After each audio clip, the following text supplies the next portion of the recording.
రక్షకుడైన యేసుక్రీస్తు వారి అతి శ్రేష్టమైన నామంలో కూడి ఉన్న మీ అందరికీ నా హృదయపూర్వకమైన వందనాలు. ఈ దినమున ఈ కూడికి ఏర్పాటు చేసుకున్నటువంటి కుటుంబానికి కూడా నా హృదయపూర్వకమైనటువంటి శుభాలు తెలియజేస్తూ ఉన్నాను. ఈ సమయంలో దేవుని యొక్క వాక్యాన్ని మనం ధ్యానం చేసుకుందాం. ఆదికాండము 3వ అధ్యాయం. ఆదికాండము 3వ అధ్యాయం 9వ వచనాన్ని చదువుకుందాం. దేవుడైన యెహోవా ఆదామును పిలిచి, నీవు ఎక్కడ ఉన్నావనెను. దేవుడి యొక్క వాక్య భాగం ద్వారా మనందరితోనూ మాట్లాడునుగాక. దేవుని యొక్క సందేశం కొరకు చిన్న ప్రార్థన చేసుకుందాం. ప్రేమ కలిగిన మా యేసయ్య, పరిశుద్ధ రక్షకుడా, ఘనమైన మా కన్న తండ్రి, వందనాలు. ఈ దినమున ఈ కూడికి ఏర్పాటు చేసుకున్న కుటుంబాన్ని బట్టి నీకు కృతజ్ఞతలు స్వామి. కూడి ఉన్న మా అందరినీ మీరు దర్శించండి, మీరే మాతో మాట్లాడండి. మీ మాట ద్వారా మా బ్రతుకులు మార్చబడతాయి కనుక మీరే మాతో మాట్లాడి మమ్మల్ని బలపరచు. యేసు పుణ్యనామమున వేడుకుంటున్నాం పరమ తండ్రి. ప్రభునందు ప్రియ సహోదరి సహోదరులారా, చదవబడిన వాక్య భాగంలో దేవుడు అడుగుతున్న ప్రశ్న ఆదామును పిలిచి, ఆదామా అని ఆదామును పిలిచి, నీవు ఎక్కడ ఉన్నావు అని దేవుడు అడుగుతూ ఉన్నాడు. దేవుడు అడిగినటువంటి ఈ ప్రశ్న అనేక అనుమానాలకు, సందేహాలకు, అనేక ప్రశ్నలకు తెరదీస్తుంది. ఏముంది సార్ అక్కడ? ఆదామా నువ్వు ఎక్కడున్నావు అని అడిగాడు, అంతే కదా.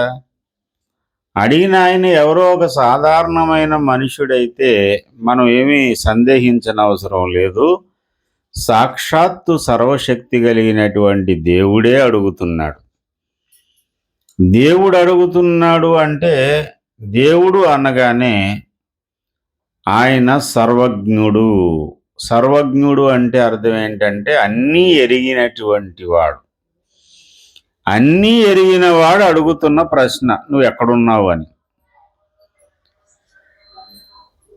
నేను ఎక్కడున్నానో నీకు తెలుసు కదా నాయన, నువ్వు నన్ను అడుగుతున్నావు అని మనం రివర్స్లో ప్రశ్నించవచ్చు. అలాంటి పరిస్థితి అన్నమాట. ఇప్పుడు ఉదాహరణకి ఎవరో కొత్తగా కొంతమంది వచ్చారు, అమ్మ వందనాలండి, మీ పేరు ఏం పేరు అని అడిగితే బాగుంటుంది. ఎందుకంటే మీ పేరు నాకు తెలియదు కనుక.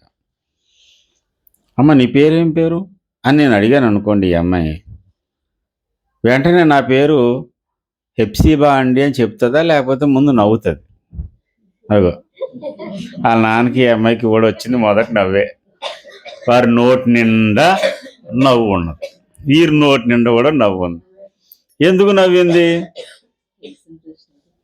ఏంటి సార్ కొత్తగా అడుగుతున్నాను, జోక్ చేస్తున్నావా, లేకపోతే ఏమన్నా ముసలితనం వచ్చేసి ఏమన్నా మతిమరుపు వచ్చేసిందా? ఎందుకు అడుగుతున్నారు అలాగా? వెంటనే సమాధానం చెప్పలేము. ఎందుకనంటే ఆల్రెడీ తెలుసు ఆ అమ్మాయి పేరు నాకు. ఆ అమ్మాయి ఎవరో తెలుసు, ఆ పాప ఎవరో నాకు తెలుసు, ఆ పాప యొక్క పేరు తెలుసు, అన్నీ తెలుసుండి ఇప్పుడు అమ్మ నీ పేరేం పేరు అని నేను అడుగుతున్నాను అనుకో, దాని వెనక ఏదో ఒక ప్రత్యేకమైన కారణం ఉండాలి. మర్చిపోయన్నా ఉండాలి, లేకపోతే జోక్ చేయడానికైనా ఉండాలి, లేకపోతే ఏదైనా ఒక కారణం అయి ఉండాలి. అంతే తప్ప తెలియకని కాదు. ఆదామా నీవు ఎక్కడున్నావు అని దేవుడు అడుగుతున్నాడు అంటే, ఆదాము ఎక్కడున్నాడో దేవుడికి తెలియదనా? తెలుసు. మరి తెలిసినోడు ఎందుకు అడుగుతున్నాడు? తెలిసినోడు అడగవలసినటువంటి అవసరం ఏమొచ్చింది? అందుకే బైబిల్ గ్రంథాన్ని జాగ్రత్తగా పరిశీలనగా చదివితే ఎన్నో విషయాలు మనకు బైబిల్ గ్రంథం ద్వారా దేవుడు నేర్పిస్తాడు. అదేమీ లేక ఊరికనే కొంచెం ఊపు బాగుంటుందని అండ్ మోపైన ప్రసంగాలు, ఊపు బాగుంటుందని గట్టి గట్టిగా కేకలేసుకుంటూ చెబితే మంచి ఊపు వచ్చేది జనాల్లో. కానీ బైబిల్లో దేవుని ఉద్దేశం ఏంటో మనం గ్రహించలేం. బైబిల్ గ్రంథంలో దేవుడు ఏ మాట పలికినా దాని వెనక ఒక ప్రత్యేకమైన ఉద్దేశ్యం దేవునికి ఉంటుంది. ఇప్పుడు మనమే మాట్లాడినప్పుడు ప్రతి మాట కూడా ఏదో ఒక ఉద్దేశంతోనే మాట్లాడతాం అండి. భోజనం చేశారా అని అడిగాం అనుకోండి, భోజనం చేశారా అని ప్రశ్నించడంలో ఆంతర్యం ఏంటి? ఒకవేళ చేయకపోతే నేను నీకు భోజనం పెడతానని. భోజనం చేశారా మీరు అని అడిగాం అనుకోండి, కోపంగా చూస్తుంది అమ్మ. నేను భోజనం చేయకపోవడం ఏంటి సార్, మళ్ళీ ఇంకో ట్రిప్ కూడా వేసేద్దామని రెడీగా ఉన్నాం, ఆకలిస్తుంది, ఎప్పుడో చేసాం అండి. ఓ ప్రశ్న అడిగామంటే దానికి ఒక ఉద్దేశం అనేది ఉంటుంది. దేవునికి స్తోత్రం, అవునా కదా? ఉంటుందా ఉండదా? మనకే బోల్డ్ ఉద్దేశాలు ఉంటాయి. ఎవడో అడిగాడంట, బాగున్నారా అన్నాడంట. బాగున్నారా అంటే బాగున్నారా అనే మాట ఎందుకన్నాడు అంటే వీడు ఆశ్చర్యపడుతున్నాడు. వీడు నాశనం అయిపోవాలని, యాక్సిడెంట్ అయిపోవాలని వీడు కారు బ్రేకులు తీసింది నేనే, ఇంకా వీడు బ్రతికే బాగున్నాడంటే వీడు ఏం జరిగింది అసలు? బాగున్నారా? బాగున్నారండి, అది ఇది ఒకటే కదా. కానీ ఉద్దేశాలు మారిపోతాయి. ఒక్కొక్క మాటకు ఒక ఉద్దేశం ఉంటుంది మనుషులు మాట్లాడినటువంటిది. మరి దేవుడు మాట్లాడే ఉద్దేశం ఏంటో తెలియాలంటే కాస్త నిదానంగా ఆలోచించాలి కదా. ఆదామా అని ఆదాముని పిలిచి ఎక్కడున్నావు అని ఎందుకు అడుగుతున్నాడు అంటే మొట్టమొదటి కారణం, ఉండవలసిన చోట అతడు లేడు గనుక. ఎక్కడ ఉండాలో అక్కడ లేడు. ఎదురుగా ఉంటే అడుగుతాడు ఆ మాట? అడగడు. ఎదురుగా లేడు, ఉండవలసిన స్థానంలో అతడు లేడు గనుక ఆదాముని పిలిచి, చల్లపోటు దేవుడు ప్రతిరోజు వచ్చేవాడు. అసలు ఏదేను తోట అనేది ఎంత అద్భుతమైనటువంటి అనుభవమో అండి. పరదైసును పోగొట్టుకున్నారు. నిజానికి భూలోకమే ఒక పరదైసు లాంటిది. ప్యారడైజ్ లాస్ట్ అనేటువంటి పుస్తకం ఉంటుంది అండ్ భూలోకమే ఒక పరలోకం లాంటిది అన్నమాట. అలాంటి పరిస్థితిని చేజేతులారా ఆదాము హవ్వలు పోగొట్టుకున్నారు కదా. అసలు ఆ పరదైసు లాంటి ఆ అనుభవం ఎలా ఉంటుంది అంటే, పెద్ద శ్రమ లేదు, కష్టం లేదు, ఎండలు లేవు, వర్షాలు లేవు, గాల్పులు లేవు, ప్రకృతి వైపరీత్యాలు లేవు, ప్రకృతిలో మార్పులేమీ లేవు. చల్లని వాతావరణం, ఆహ్లాదకరమైన వాతావరణం. ఏదేను తోటలో అంతా ఈ ఒకదాన్నొకటి హాని చేసుకునేటువంటి క్రూరత్వము, హింస ప్రవృత్తి అనేది ఏమీ లేదు. అన్ని జంతువులు ఒకదానితో కలిసిమెలిసి ఉంటాయి. హానికరమైనటువంటిది ఏది భూమి మీద లేదు. గచ్చపొదలు, ముళ్ళ తుప్పలు లేవు.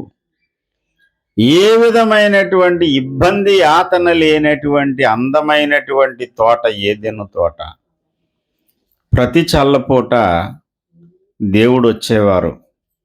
ప్రభు వస్తున్నప్పుడు ప్రభువుని డైరెక్ట్గా ఇదే కళ్ళతో, నేను మిమ్మల్ని చూసినట్టు మీరు నన్ను చూసినట్టు, దేవుడు ఏదెను తోటలోకి అడుగు పెట్టగానే పరుగున వెళ్ళి, అమ్మ నాన్న రాగానే పిల్లలు ఎదురు వెలుగుతారు చూడండి, ఎదురు వెళ్తారు చూడండి, అలాగా ప్రతిరోజు దేవునికి ఎదురెళ్ళేటువంటి వాడు. ఏ స్థానంలో దేవుడు అతడు ఉండాలని ఆశించి తయారు చేశాడు, ఆ స్థానంలో అతడు లేడు. ఇప్పుడు దేవుడు అడుగుతున్నాడు, ఆదామా నీవు ఎక్కడున్నావు? ఆదామా నీవు ఎక్కడున్నావు అనే ప్రశ్నకు మొదటి విషయం ఏంటంటే, ఉండవలసిన చోటన అతడు లేడు గనుక. ఇప్పుడు ఆదాము కూడా మనకెందుకు సార్? ఆదామా నీవు ఎక్కడున్నావు, ఆదామా ఎక్కడున్నావు అని చెప్పి ఆదాం మీద పడ్డారు. ఏమైంది మీకు?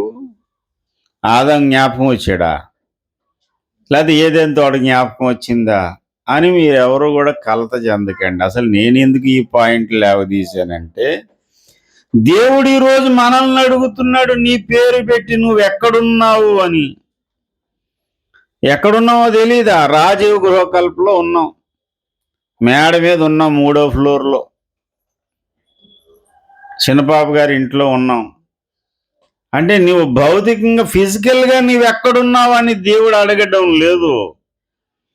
దేవుడు మనల్ని అడుగుతున్న ప్రశ్న, మన నోటితో దేవుడు చెప్పించాలని ఎదురు చూస్తున్న ప్రశ్న, నీవెక్కడున్నావు అంటే ఆధ్యాత్మిక జీవిత యానంలో, ఈ విశ్వాస యాత్రలో నీవే స్థానంలో ఉన్నావు, నువ్వు ఏ ఘట్టంలో ఉన్నావు, ఏ మజిలీకి చేరుకున్నావు. నీ ఆధ్యాత్మిక జీవిత యానము అన్నాను కదా. ఈ ఆధ్యాత్మిక జీవిత యానము అనేది ఎవరికి ప్రారంభమవుతుందంటే రక్షణ పొందినవాడు ఆధ్యాత్మిక జీవిత ప్రయాణంలో ఉన్నాడు. మనమందరమును యాత్రికులము, పరదేశులమై ఉన్నాము.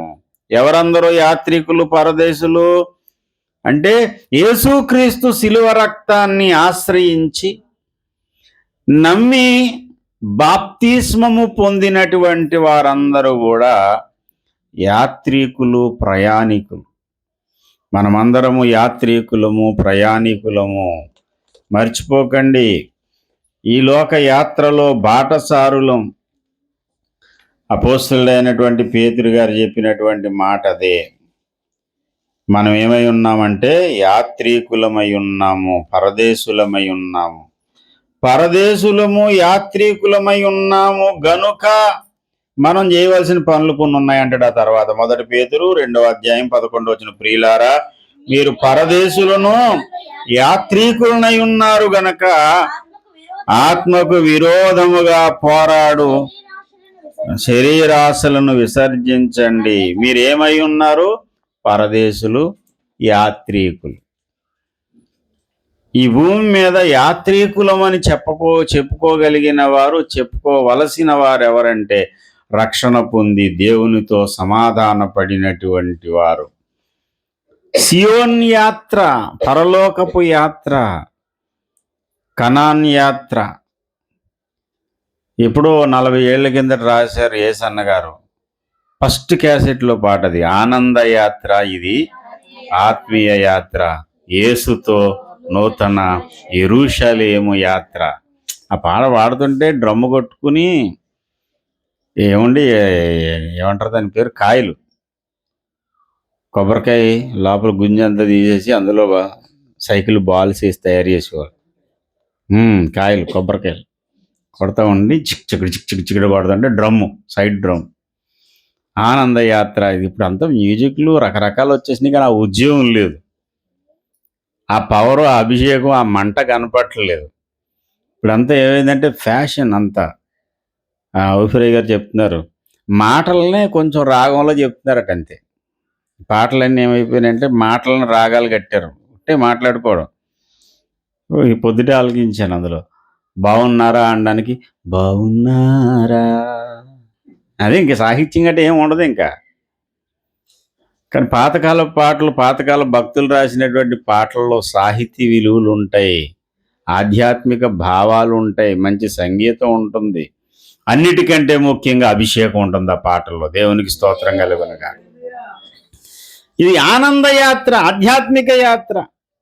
ఆధ్యాత్మిక యాత్రలో చాలా మంది దేవుని పిల్లలు గమ్యము చేరడం లేదు, గురి గమ్యం మరిచిపోయారు. ఇంటి దగ్గర నుంచి బయలుదేరారు, ఎక్కడికో వెళ్దాం హైదరాబాద్ అని. ట్రైన్ ఎక్కి మధ్యలో ట్రైన్ దిగిపోయి ఇంకెక్కడికో వెళ్ళిపోయి ఈ లోపల మతి మరిపి వచ్చి ఎక్కడికి వెళ్ళాలో తెలియక, ఏ ఊరో తెలియక రైల్వే ప్లాట్ఫామ్ మీద ఎక్కడెక్కడో రోడ్ల మీద తిరిగినటువంటి వాళ్ళు ఉంటారు చూడండి. మానసిక వైకల్యం కలిగిన వారు, మానసిక వికలాంగులు. ఆ ఊరేదో ఊరెళ్ళాం సువార్తకి, అక్కడ ఒక మానసిక వికలాంగురాలు ఉంది. ఆమె మాట్లాడే భాష ఎవరికీ తెలియట్లేదు. ఎందుకనంటే ఆమె ఎక్కడి నుంచో ఏదో రాష్ట్రం నుంచి ప్రయాణం చేసినప్పుడు దారిలో తప్పిపోయిందంట. తప్పిపోయిన తర్వాత గతం మర్చిపోయింది ఆవిడ ఇల్లు, ఊరు అన్నీ మర్చిపోయింది. ఆమె మర్చిపోయి ఏం చేస్తుందంటే ఎటో తిరుగుతుంటే ఒక పాస్టర్ గారు ఆమెను చూసి ఆమెతో మాట్లాడాలని ప్రయత్నం చేశారు, కానీ ఆవిడకి మాటలు అర్థం కావట్లేదు. సరేలే అమ్మని చెప్పి ఇంటికి తీసుకొచ్చి ఆమెకు మంచి ట్రీట్మెంట్ ఇప్పించి భోజనం పెట్టి కొన్ని రోజులు సాకేసరికి, చక్కగా చూసేసరికి ఆవిడకి కొంచెం మతి స్థిమితమైంది. ఎవరో ఇంకొక ఆయన ఆమె భాష అర్థం చేసుకుని ఆమె ఏ రాష్ట్రమో తెలుసుకుని అక్కడికి పంపించారు.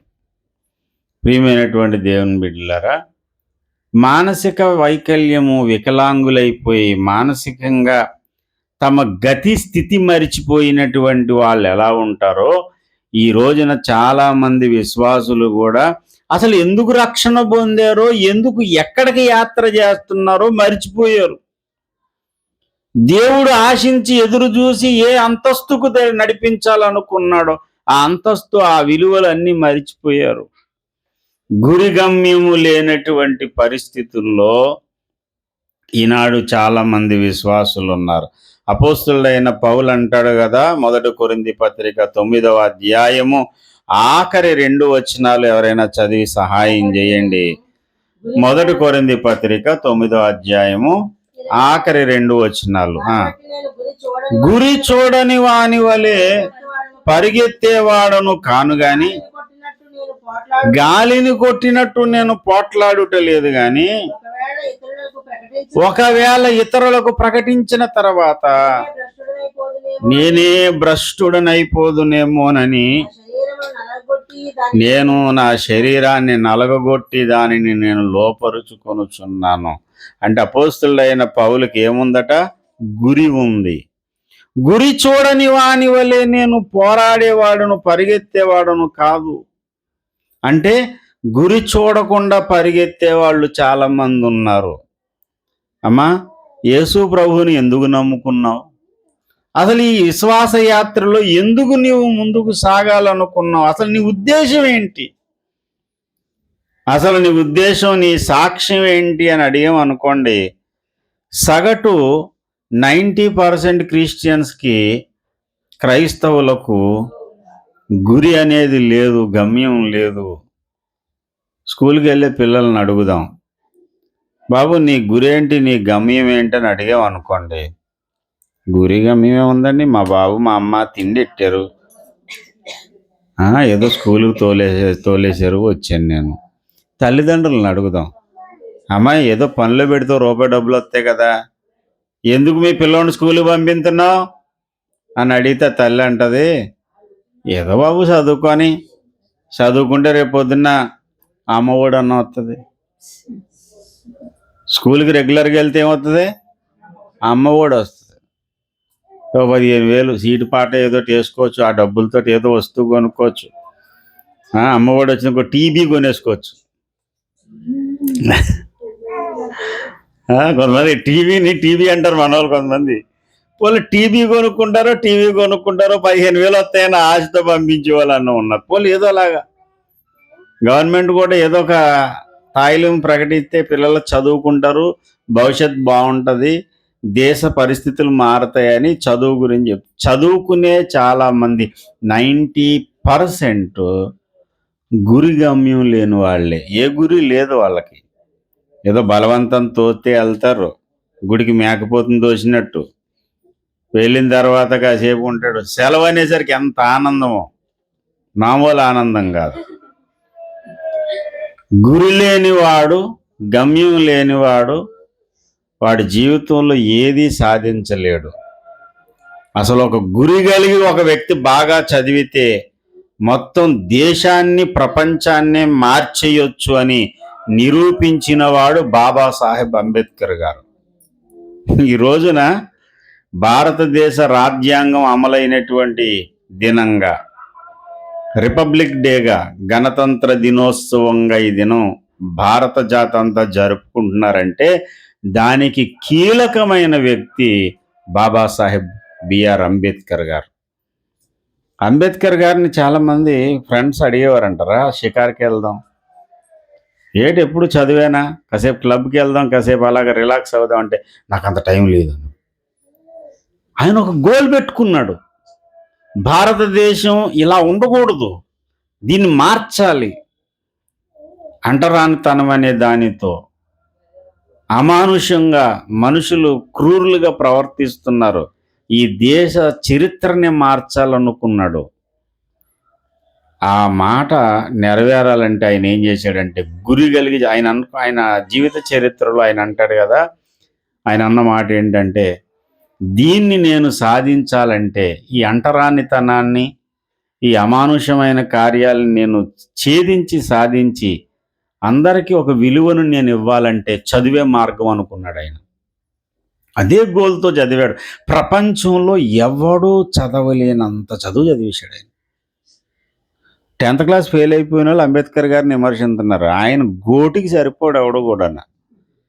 అసలు అంబేద్కర్ గారు అంటే మామూలు వ్యక్తి కాదు. ప్రపంచ విజ్ఞానానికే ఒక వేదిక అయ్యాడు ఆయన. ఐకాన్ అయ్యాడు. ప్రపంచ విజ్ఞాన దినోత్సవం అనేది ఒకటి పెట్టారు. ఆ విజ్ఞాన దినోత్సవం ఎప్పుడంటే ఆయన పుట్టిన తేదీని బట్టే. అంత చదువు చదివాడు ఆయన. అంత చదివి ఎలా చదవగలిగాడంటే ఒకటే గురి పెట్టుకున్నాడు. నేను ఇది సాధించాలనుకున్నాడు. సాధించాలనుకుంటే ఎన్నో అడ్లు వచ్చాయి, ఒకటి కాదు. మొదటిది ఆయన కులం అడ్డొచ్చింది. చదువు చెప్పడానికి నిరాకరించారు. ఆయన ఇంటర్మీడియట్కి వచ్చిన తర్వాత సెకండ్ లాంగ్వేజ్ ఏం తీసుకుంటావు అంటే సంస్కృతం తీసుకుంటానంటారు ఆయన. ఏం బాబు సంస్కృతం కావాలని నీకనంటే ఏమి లేదండి, వేదాలు, ఉపనిషత్తులు, పురాణాలు అన్నీ సంస్కృతంలో ఉన్నాయి కదా, నేను సంస్కృతం సబ్జెక్ట్ తీసుకున్న అవన్నీ చదివేస్తానంటే, ఒక నిమ్న జాతోడు నువ్వు మా వేదాలు చదువుతావా, నీకు సంస్కృతం నేర్చుకోవడానికి హక్కు లేదు అని తృణీకరించారు ఆయన్ని. పోన్లే, నువ్వు తృణీకరిస్తే నన్నెక్కడ ఆపగలవు అనుకున్నాడు ఆయన మహానుభావుడు. పిల్లలందరూ చదువుతుంటే ఆ పాఠాలు విని నేర్చేసుకున్నాడు. ఈయన సబ్జెక్టు తీసుకొనివ్వలేదు. సంస్కృతం, సాంస్క్రిట్ వచ్చి ఆయనకి. హిందూ గ్రంథాలన్నీ సాంస్క్రిట్లో చదివాడు ఆయన. ఎక్కడ అమెరికా, ఎక్కడ ఇంగ్లాండు, ఆయన కుటుంబ పరిస్థితి ఏంటి? ఆ పూట తినాలంటే కష్టపడి పని చేయవలసినటువంటి పరిస్థితిలో ఉన్న వ్యక్తి. నేను చెప్తున్నాను, గురి అనేది ఉన్నప్పుడు నీ ఆర్థిక పరిస్థితులు కానీ, సామాజిక స్థితిగతులు కానీ ఏవి నీకు అడ్డు రావు. కొంతమంది అంటారు అప్పుడే పెద్దవాళ్ళం అయిపోయి మేము ఎక్కడ చదువుకోగలం అంటాడు. అది పెళ్ళి అయిపోయి చదివాడు ఆయన PhD. 3 చేశాడు, 3 PhDలు ఆయన. అన్ని డబల్. ఒక సంవత్సరంలో 3 డిగ్రీలు అండి. ఏమి అసలు ఏమంటారు చూడండి, రాక్షస చదువు అంటారు చూడండి. ఎలా అంటే ఏదైనా చదివేస్తాను. ఆయన రోబోలకు చదివేసి ఉంటాడు. ఆయన 2000 పుస్తకాలు చదివేసాడు అంటారు లైబ్రరీలో కూర్చుని. ఓ పుస్తకం తీసుకెళ్లారంటే జీవితకాలం మొత్తం ఆ పుస్తకం అవ్వదు. ఓ పేజీ చదివి మడతెడతాడు అక్కడ. మహానుభావుడు అంత చదువు చదివాడు కాబట్టి ఈ రోజున భారతదేశం ఈ స్థాయిలో ఉండగలిగింది. ప్రపంచంలో మన దేశానికంటూ ఒక గుర్తింపు వచ్చిందంటే ఆయన రచించినటువంటి భారత రాజ్యాంగమే. ఆయన కదండి చాలామంది రాశారంటారు. చాలామంది రాసిన వాడు రాయడానికి చాలామంది నియమించబడ్డారు, కానీ ఆ భారం అంతా పూర్తిగా భరించినటువంటి వాడు అంబేద్కర్ గారే. ఈరోజు అంబేద్కర్ గారిని పక్కన పెట్టి గణతంత్ర దినోత్సవం చేసుకోవడం అంటే అది అవమానం చేయడం, జాతిని అవమానించడం. ఆగస్ట్ 15కి మహాత్మా గాంధీని ఎంతగా జ్ఞాపకం చేసుకుంటారో గాంధీ మహాత్ముడిని, ఈ 26th January రిపబ్లిక్ డే రోజున అంబేద్కర్ గారిని ఖచ్చితంగా జ్ఞాపకం చేసుకోవాలి. దేవునికి స్తోత్రం. చదువులోనైనా భక్తిలోనైనా ఒకటేనండి, గురు ఉండాలి. గురు లేనివాడికి ఇంకేం ఉండదు. ఇంకా ఆదామా నువ్వు ఎక్కడున్నావు, ఎక్కడున్నాడో తెలియదు, ఉండవలసిన చోటు లేడు. అతని నోట్లో నుంచే తెప్పించాలి ఆ మాట, ఆ ప్రశ్నకు సమాధానం అని దేవుడు అడుగుతున్నాడు. దేవుడికి తెలియక కాదు, ఈరోజు నిన్ను అడుగుతున్నాడు. నీ ఆధ్యాత్మిక జీవిత యాత్రలో ఎక్కడున్నావు? మన మీద ఆదాం గారు ఒక బెటరే కొంచెం. నీ స్వరం విని భయపడి చెట్టు చాటునున్నాను, అదే ఆయన అడ్రస్. ఇప్పుడు నీ ఆధ్యాత్మిక జీవిత యానంలో నీవు ఏ స్థితిలో ఉన్నావు? దేవుడు ఉండాలని ఆశించినటువంటి అంతస్తులో నువ్వు ఉన్నావా? అపోస్తలుడైన పౌలు హెబ్రీయులకు రాస్తూ అంటాడు, కాలమును బట్టి చూస్తే మీరు బోధకులుగా ఉండవలసిన వారై ఉంటుండగా దేవోక్తులలోని మొదటి మూల పాఠములను ఒకడు మరలా మీకు బోధింపవలసి వచ్చెను. హెబ్రీ పత్రిక 5వ అధ్యాయము 12వ వచనం. కాలాన్ని బట్టి చూస్తే ఏమై ఉండవలసిన వారై ఉన్నారు? బోధకులు. అమ్మా 3 ఏళ్ళు సేవ చేస్తే 3 ఏళ్లలోనే ఆ ప్రాంతంలో ఉన్న ప్రజలు దేవుని సేవకులు అయిపోయారంట. దేవుని కొరకు సమర్పించేసుకున్నారు. సంవత్సరంన్నర కొరింథు పట్టణంలో పరిచర్య చేస్తే అనేకులు దేవుని లేఖనాలు నేర్చుకోగలిగారు. ఒక్కొక్కరిని ఇంటర్వ్యూ చేసి అడిగితే ఈనాడు చాలామంది మేము రక్షణ పొంది 10 ఏళ్ళు అవుతుందండి, 5 ఏళ్ళు అవుతుందండి. 5 ఏళ్ళు 10 ఏళ్ళు అవుతున్నప్పుడు నువ్వు ఏ అంతస్తులో ఉండాలో దేవుడు అనుకుంటున్నాడు. దేవుడు ఆశించిన ఆధ్యాత్మిక అంతస్తును చాలామంది రీచ్ అవ్వట్లేదు. దేవుడు ఎదురు చూసిన స్థాయిలో లేరు, స్థానంలో లేరు. కాలాన్ని బట్టి చూస్తే దేవుడు అనుకున్న స్థితి, అనుకున్న స్థాయి కాకుండా మరేదో స్థితిలో, మరేదో స్థాయిలో చాలామంది క్రైస్తవులు ఎంతసేపు దేని మీద ఆధారపడ్డారంటే ప్రాస్పరిటీ గాస్పెల్, అంతా అభివృద్ధి, స్వస్థతలు, దేవుడు జవాబులు ఇవ్వాలి ప్రార్థనకి. ఎంతసేపు ఇంతే, ఇంక రెండోది లేదు. ఇంకా నేను చర్చికి వెళ్ళానండి, దేవుడిని అడిగానండి, నాకు వెంటనే ఉద్యోగం ఇచ్చాడండి. నా కూతురికి సంబంధం కావాలని అడిగానండి, దేవుడు ఇచ్చాడండి. ఇదేనా క్రైస్తవ జీవితం అంటే? ఎప్పుడు ఇమ్ము ఇమ్ము ఇమ్ము అని ఏటీఎంలో డబ్బులు లాగినట్టు దేవుడి దగ్గర లాగడమేనా క్రైస్తవ విశ్వాస జీవితం అంటే? దేవుణ్ణి ఒక ఏటీఎంగా మార్చుకోవడం కాదు, దేవునికి నీవు సమర్పించుకోవడమే క్రైస్తవ జీవితం. దేవుడు ఆశించినటువంటి ఫలాలు నువ్వు ఫలించడమే క్రైస్తవ జీవితం. నీలో దేవుడు ఎదురు చూస్తున్నటువంటి పరిశుద్ధత, ప్రేమ, నీతి, సమాధానం, సాత్వికము, ఆశా నిగ్రహము, ఏదైతే దేవుడు నీ నుండి ఆశిస్తున్నాడో ఆశించిన ఫలములు నీలో ఉండడమే అసలు సిసలైనటువంటి క్రైస్తవ జీవితం. అది వదిలేశారు చాలామంది. ఎంతసేపు ఏంటంటే దేవుడు నాకేమిస్తాడు, నేను ఎలా నడుచుకుంటే దేవుడు నాకు ఎంతసేపు ఇవి ఇవి ఇవి ఇస్తాడండి. దేవుడు ముష్టోళ్ళలాగా అడుక్కోవద్దు దేవుణ్ణి. పాస్టర్స్ కూడా చాలామంది ఎలా తయారు చేశారంటే విశ్వాసుల్ని ఎప్పుడు బెగ్గింగ్ చేయడమే. దేవుని ఆకలి తీర్చే క్రైస్తవులు కావాలి, దేవుని హృదయవాంఛ ఎరిగే క్రైస్తవులు కావాలి, దేవుని ఉద్దేశము, సంకల్పం తెలుసుకుని దాని కొరకు ప్రాకులాడే క్రైస్తవులు కావాలి. నీ విశ్వాస జీవితంలో నీవెక్కడున్నావో, సంఘ చరిత్రలో నీవెక్కడున్నావో, పరలోకంలో నువ్వు ఎక్కడుండాలో ఈ సకల సంగతులు తెలియజెప్పడం ఏం పేరంటే దేవుని సంకల్పము అంటారు. స్తోత్రం చెప్పండి ఒకసారి అమ్మా. దేవుని సంకల్పం ఏంటంటే పరలోకంలో నువ్వు ఏ స్థానంలో ఉండాలో, సంఘ చరిత్రలో నువ్వు ఎక్కడున్నావో, ఏ ఘట్టంలో ఉన్నావో, ఈ సంఘ చరిత్ర ఎలాగ దేవుడు మార్చబోతున్నాడో, ఎలా మొదలైందో ఎలా మారుస్తాడో, అసలు నీ ఆధ్యాత్మిక జీవిత యాత్రలో నువ్వు ఎక్కడున్నావో ఈ సకల సంగతులు తెలుసుకుంటేనే దేవుని సంకల్పం ఏంటో నీకు అర్థమవుతుంది. దేవునికి స్తోత్రం. దేవుని సంకల్పమును గూర్చి మాట్లాడే సంఘాలు లేవు. సంఘాలలో ఏముందంటే ఈనాడు దేవుడు అభివృద్ధి చేస్తాడు. అబ్రహాము వెండి బంగారములు కలిగిన మిక్కిలి ధనవంతుడు. మీరు కూడా ఏమవ్వాలి? వెండి బంగారాలు కలిగిన ధనవంతులు అవ్వాలి. మంచిదే, కాదని నేను అనలేదు. దానికంటే ముందు దేవుడు ఆశించిన ఆధ్యాత్మిక ఫలము నీలో రావాలి. ఈ ఆధ్యాత్మిక సంగతులను, దేవుని సంకల్పము యొక్క సంపూర్ణతను మనకు తెలియజెప్పడానికి ఈ తరంలో దేవుడు ప్రవక్త అద్దంకి రంజిత్ తోఫిర్ గారిని దేవుడు లేవనెత్తాడు. దేవునికి స్తోత్రం. ఈ తరంలో దేవుని సంకల్పము యొక్క సంపూర్ణతను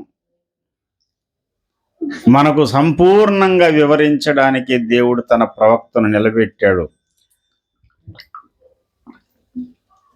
మొదటి శతాబ్దంలో ఆనాటి విశ్వాసులకు అపోస్తలుడైనటువంటి పౌలు ఏం చేశాడంట?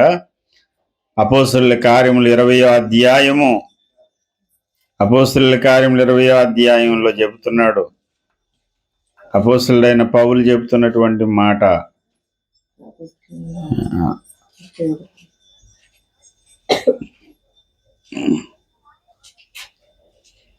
ఈ పైన చూడండి అన్నమాట. 20వ వచనం, మరియు ప్రయోజనకరమైనది ఏదియు బహిరంగముగాను ఇంటింటను తెలియజేయుచు ఆ, బోధించుచు ఆ, దేవుని ఎదుట మారు మనసు పొంది ఆ, మన ప్రభు అయిన యేసుక్రీస్తునందు ఆ. విశ్వాసం ఉంచవలనని యూదులకును గ్రీసు దేశస్థులకును ఉమ్. ఎలాగ సాక్ష్యం ఇచ్చుచుంటినో ఇదంతయు మీకు తెలియదు. ఏమన్నాడు? ప్రయోజనకరమైనది ఏదియు దాచుకోలేదు. ప్రయోజనకరమైనది ఏది దాచుకోలేదు ఏంటంటే 27వ వచనంలో దేవుని సంకల్పము అంతయు, మీకు తెలియకుండా నేనేమీ దాచుకో దేవుని సంకల్పం అంతా ఈ దాచుకోకుండా ఏం చేశాడు? 3 సంవత్సరములు రాత్రింబగళ్ళు 31వ వచనం 3 సంవత్సరములు రాత్రింబగళ్ళు కన్నీళ్లు విడిచుచు మనుషునికి ఏం చెప్పాడు అంటే దేవుని సంకల్పమంతయు అదేంటి అంటే ప్రయోజనకరమైనది. ఈరోజు ప్రయోజనకరమైనది ఏంటంటే డబ్బులు, ప్రయోజనకరమైనది ఏంటంటే హీలింగ్స్, స్వస్థతలు. ఆ పాస్టర్ గారు ప్రార్థన చేయగానండి వెంటనే కింద పడిపోతారండి. అంత మరి పడిపోతే ఏమైనా ఉపయోగం ఉందా?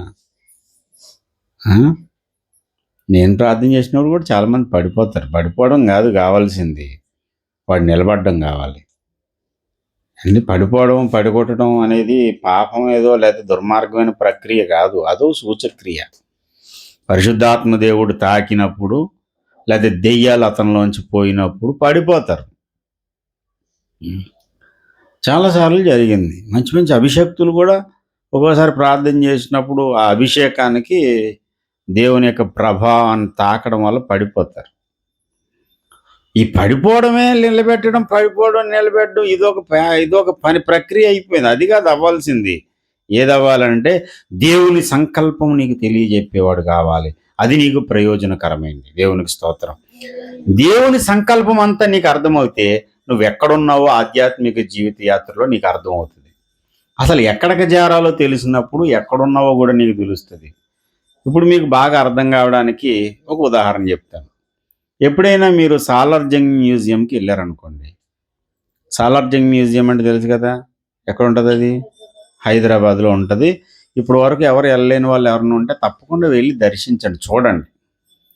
అంటే రాజులు పురాతన కాలంలో రాజులు ఆడినటువంటి వస్తువులు, వాళ్ళు ఆడిన వజ్రాలు, వైడూర్యాలు, ఇంకా చాలా వస్తువులు మీకు కనబడతాయి. నిజాం పాలకులు వాడినటువంటి వస్తువులన్నీ అక్కడ కనపడతాయి. చూడాలి ఎప్పుడైనా వెళ్ళినప్పుడు. అది చాలా పెద్దది. మధ్య మధ్యలో చిన్న చిన్న బోర్డులు ఉంటాయి. ఆ బోర్డు ఏంటంటే మొత్తం మ్యూజియం యొక్క బ్లూ ప్రింట్ ఉంటుంది అక్కడ. ఈ పలానా బ్లాక్లో ఇవి ఉన్నాయి, పలానా బ్లాక్లో ఉన్నాయి, పలానా బ్లాక్లో ఇవి ఉన్నాయని చెప్పి ఫస్ట్ నువ్వు అక్కడ ఒక రెడ్ సింబల్ ఒకటి ఉంటుంది. అదేంటంటే నువ్వు ఇక్కడున్నావు. మొత్తం టోటల్ బ్లూ ప్రింట్ అంతా చూసేసరికి అర్థమవుతుంది. అంటే ఇంకా ఇన్ని చూడవలసినవి ఉన్నాయి, నేను వెళ్ళవలసిన దారిది అని నీకు అర్థమవుతుంది. ఎప్పుడైనా ఇందిరా జూ పార్క్ వెళ్ళామనుకోండి వైజాగ్, లేకపోతే నెహ్రూ జూ పార్క్ హైదరాబాద్ వెళ్ళామనుకోండి, ఆ జూ పార్క్లో కూడా ఒక మ్యాప్ ఉంటుంది, రూట్ మ్యాప్ అంతా. ఇక్కడ జింకలు ఉన్నాయి, ఇక్కడ లేళ్ళు ఉన్నాయి, ఇక్కడ సింహాలు ఉన్నాయి, నువ్వు ఇక్కడ ఉన్నావు. నువ్వు ఇటు వెళ్తే ఇది వస్తుంది, ఇటు వెళ్తే ఇది వస్తుంది అని చెప్పి ఒక మ్యాప్ అక్కడ ఉంటుంది. అలాగా విశ్వాస జీవితంలో నీవు ఎలాగ వెళ్తే ఈ స్థాయికి నువ్వు చేరుకుంటావో, నువ్వు ఏ స్థాయిలో ఉన్నావో, ఏ స్థానంలో ఉన్నావో దేవుని సంకల్పమంతా అపోస్తులైన పౌలు కొరింథు విశ్వాసులకు తెలియజెప్పినట్టు, ఎఫెసీయులకు తెలియజెప్పినట్టు ఈ తరములో క్రైస్తవ సమాజం అంతటికి ఇదిగో దేవుని సంకల్పం అని తెలియజెప్పగలిగిన వ్యక్తి ఈ భూమి మీద రంజిత్ తోఫీర్ గారిని దేవుడు పెట్టాడు. దేవునికి స్తోత్రం కలుగును గాక. చాలా మందికి అర్థం కావట్లేదు. అగాపే చర్చ్ అంటే ఏదో చర్చిలు అంటే చాలా చర్చిలు ఉన్నాయి, ఇది ఒక చర్చ్. చాలా చర్చిలు ఉన్నాయి, ఇది ఒక చర్చే. కానీ ఎన్నో సంఘాలు, ఎన్నో డినామినేషన్లు ఉంటుండగా అగాపే సంపూర్ణ సువార్త సంఘానికి ఉన్న ప్రత్యేకమైన దర్శనం ఏంటంటే దేవుని సంకల్పం అంతా ప్రజలకు తెలియజెప్పాలి. అప్పుడే వాడు ఎక్కడున్నాడో అర్థమవుతుంది, ఎక్కడికి వెళ్ళాలో అర్థమవుతుంది. దేవునికి స్తోత్రం. ఈ క్వార్టర్స్లో అన్ని బ్లాక్లు అన్నీ ఒకలాగా కనపడతాయి అండ్ ఇప్పుడంటే కొత్త కొత్త రంగులు వేసి పెచ్చులు ఊడిపోవడం వల్ల కొంచెం ఆనవాళ్ళు తెలుస్తున్నాయి. కానీ కట్టిన కొత్తలో ఎటు వెళ్ళాలో తెలిసింది కాదు అంతా. ఎటు వెళ్ళినా సరే ఈ నెంబర్లు కానీ లేవనుకోండి ఏమవుతుంది? ఈ నెంబర్లు లేవు, డోర్ నెంబర్లు ఏమీ లేవు అండి, అంతా ఒకలాగే ఉంది. అమ్మా ఎక్కడున్నారమ్మా మీరంటే, రాజీవ్ గృహకల్పలో ఉన్నామండి. అదే రాజీవ్ గృహకల్పలోనే ఎక్కడున్నారు? ఎక్కడున్నామంటే అండి, అదే అండి బిల్డింగ్ ఉంటుంది. కొంతమంది ఇంకా అడ్రస్ బాగా చెప్తారు, పైన కాకు ఆలుంటుంది చూడండి. ఒక ఆయన అడ్రస్ చెప్తున్నాడు, ఈ స్త్రీ బండి ఉంటుంది చూడండి మా ఇంటి ముందు అంటున్నాడు. ఈ స్త్రీ బండి ఉంటుందా? కాసేపు ఉన్న తోసుకుని పోతాడు ఎదరికి. విచిత్రమైన అడ్రస్. చాలా మంది ఇలాగే ఉన్నారు. వాళ్ళు ఎక్కడున్నారో వాళ్ళకి తెలియదు. ఆధ్యాత్మిక జీవిత యాత్రలో నువ్వు ఎక్కడికి వెళ్ళాలి? ఎక్కడున్నావు నువ్వు? ఆదామా నువ్వు ఎక్కడున్నావు? ఎక్కడున్నానంటే ప్రభువా చెట్టు చెట్టున ఉన్నా. ఎక్కడుండాలి? దేవుని పాదాల చెంత ఉండాలి. దేవుని పాదాల చెంత ఉండవలసినోడు చెట్టు చాటున ఉన్నాడు. ఈ రోజున దేవుడు నిన్ను అడుగుతున్నాడు, నువ్వు ఎక్కడున్నావు? ఏమో ప్రభువా నాకు తెలియదు. అందుకనే దేవుని సంకల్పం నీకు తెలియజెప్పడానికి దైవజనుడు ప్రవక్త ఓఫీర్ గారి ద్వారా దేవుడు తన గ్రంథాలు రాయించాడు. ఆ బుక్స్ చదువుతుంటే నీకేమర్థం అవుతుందో తెలుసా? అబ్రహాం బంగారం సంపాదించుకున్నాడు, నేను బంగారం సంపాదించుకోవాలని తెలియదు. ఏం తెలిస్తే తెలుసా? పౌలు ఈ అంతస్తుకి ఎక్కాడు, నేను ఆ అంతస్తుకి ఎక్కాలి. అంటే నేను ఎక్కకపోతే నేను ఎక్కడున్నాను? ఇప్పుడు ఎక్కడున్నావో నీకు అర్థమవుతుంది అన్నమాట. కింద ఉన్నావో పైన ఉన్నావో. ఈ ప్రణాళిక గ్రంథాలు చదివినా, ఆ ప్రణాళిక గ్రంథాల్లో ఉన్న సారాంశాన్ని బోధించే బోధ నువ్వు విన్నా నీకు అర్థమయ్యేది ఏంటంటే, నువ్వు ఆధ్యాత్మిక జీవిత యాత్రలో ఎక్కడున్నావో నీకు అర్థమవుతుంది. అప్పుడు చెప్తావు, ప్రభా నేను చెట్టు చాటున ఉన్నానని ఆదాంలాగో, లేకపోతే ప్రభా రక్షణ పొందాను కానీ ఇంకా యోర్దాన్ నది దగ్గరే నేను ఉన్నాను, ఇంకా నేను ఆ ఎర్ర సముద్రం దగ్గరే ఉన్నానయ్యా. విశ్వాస జీవిత యాత్రలో ఆనాటి ఇశ్రాయేలీలు కనాను యాత్రలో ఎర్ర సముద్రపు అనుభవం నుంచి కనాను వాగ్దాన భూమిలోనికి వెళ్ళే వరకు ఎన్నో మెట్లు. ఆ మెట్లన్నీ దాటుకుని వెళ్ళిన తర్వాతే వాళ్ళు ఎక్కడికి వెళ్ళారు? కనాను భూములు అడుగు పెట్టారు. మన విశ్వాస యాత్రలో కూడా అంతే. మొదట ఐగుప్తులో ఉన్నప్పుడు ఇశ్రాయేలీలు ఏం చేశారు? పస్కా పండుగను ఆచరించారు. పస్కా బలి దగ్గర మొదలైంది వాళ్ళ యాత్ర.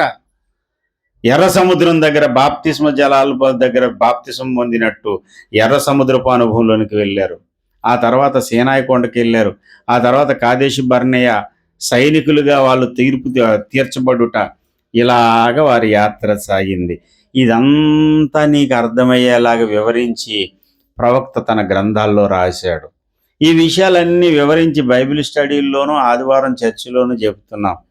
ఇవన్నీ నువ్వు జాగ్రత్తగా ఆలకిస్తే అప్పుడు అర్థమవుతుంది అనమాట. అవును కదా, నేను ఇక్కడ ఉన్నాను, అయితే నేను ఇంకా చాలా దూరం ప్రయాణం చేయాలి. అందుకే అన్నాను, ఇక్కడి నుంచి హైదరాబాద్ వెళ్దామని విజయవాడ స్టేషన్లో దిగిన తర్వాత గతం మర్చిపోయినటువంటి ఆమె ఎలా ఉందో, ఈనాడు క్రైస్తవులు కూడా అలాగే అన్యులుగా ఉండి, విగ్రహారాధులుగా ఉండి, దేవునికి దూరంగా ఉండి, మారు మనసు పొంది దేవుని రాజ్యంలోనికి వెళ్దామని వచ్చారు. దేవుని రాజ్యానికి ఏ అంతస్తుకు దేవుడు నిన్ను చేర్చాలనుకున్నాడు? గురి లేదు, గమ్యం లేదు, అసలు సంగతి మర్చిపోయారు. గురి లేని క్రైస్తవులుగా మనం బ్రతకొద్దు. ప్రభువా నాకు గురిని గమ్యాన్ని తెలియజేయండి.